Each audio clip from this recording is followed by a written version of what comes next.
Hello and welcome back to a new video. In this video I'll show you how to sign up into your MyFitnessPal app. For that you need to go and open that app and tap on sign up for free button, not on your login.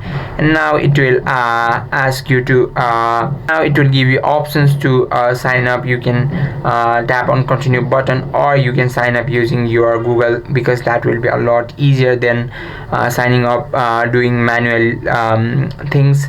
And it will ask me for my name, profile picture and email address. Then tap on continue button, and now they will ask you what they can call you into your name, and you need to tell them what you need to do, what's your goal, and tap on next button. And now it will ask you which healthy habits are most important to you. Just select your answers, and it will ask you similar questions. Just finish these questions, and I'll just show you what to do after that.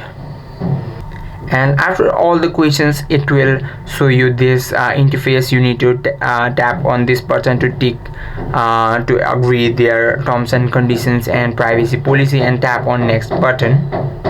Tap on next button again, and that is how you can sign up into your MyFitnessPal account. I hope this video helped you out. If you have any questions or queries, just let us know in the comment section. Thank you for watching.